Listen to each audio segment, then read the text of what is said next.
My name is Allison McElroy. This is my mother Lori, my father Kevin, and my brother Mark. I'm going to be giving a speech on structuralism. Structuralism as an anthropological theory was created by Claude Levi-Strauss. I take a class on anthropology in school, and one day we were watching an impactful video by Chimamanda Ngozi Adichie about the danger of a single story. Every culture is different. According to Bruce Roberts, structuralism is analyzing structure of any culture to discover the underlying principles of social life. Claude Levi-Strauss created structuralism.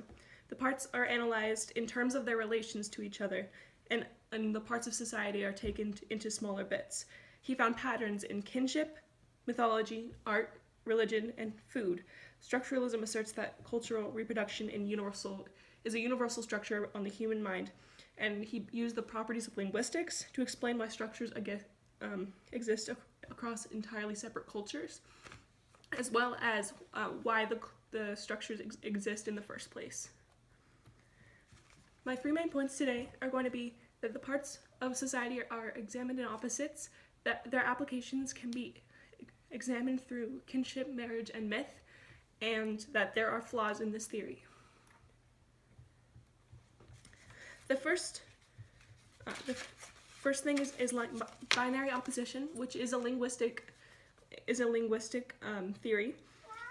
Professor Mary Klages of the University of Colorado states that the idea of analyzing units and structures of binary pairs is one of the main points of structuralism.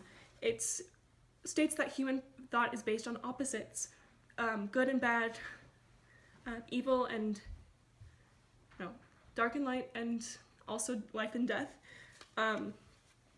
So when you examine different rituals across different cultures through these lenses, that it's easier to find the universal structures underneath that are based on human need.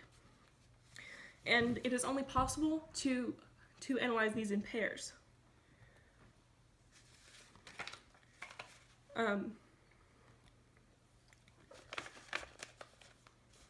There are three parts to the application: kinship, myth, and actually two parts: kinship and myth. Those are different structures that Claude Levi-Strauss analyzed in his original theory. Kinship is defined as how goods, ideas, and people are exchanged. We all have kinship, and it is a universal principle. I myself have my mother, my father, and my brother with me today, and in all societies you can find similar labels for the units and how they connect. Another thing that is based on kinship is marriage, and marriage is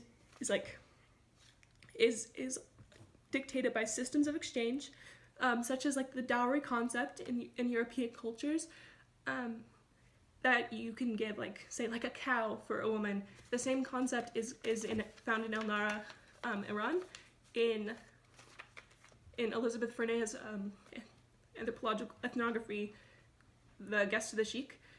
She describes why they do not have to marry outside their families. People often marry their patrilineal cousins, and that is because the systems of exchange and is beneficial inside their own society. So in that way, the structuralist approach makes sense. Another thing is myth. There are similar myths to be found all across the world. For example, the flood myth. There are many examples. This can also be reduced to its smallest components, but it was one of Levi-Strauss's favorites to look at. Finally, we come to the flaws. One thing, according to Roberts, is that there are few examples that Levi-Strauss himself used, and the results cannot be replicated as culture is all different. He selectively takes myths from different parts of the world, meaning that he uses confirmation bias, trying to find myths that support and different stories that support his own theory instead of trying to actively disprove it. The Encyclopedia Britannica states that it cannot be proven, and therefore it is just one of the many stories that you can tell about anthropology. And again, we run into the danger of only a single story. In review, there are The parts of society should be analyzed in opposites. Those opposites have applications in areas such as myth and kinship, and this theory is only one theory, and it has flaws. When you come across something that is unusual to you from another culture and you don't understand it, if you take a step back and try to understand it in the context of your own culture and realize that you're only human and they are also only human, it might make more sense. That's what structuralism comes down to, that we are all human. You may find that you understand people differently if you do.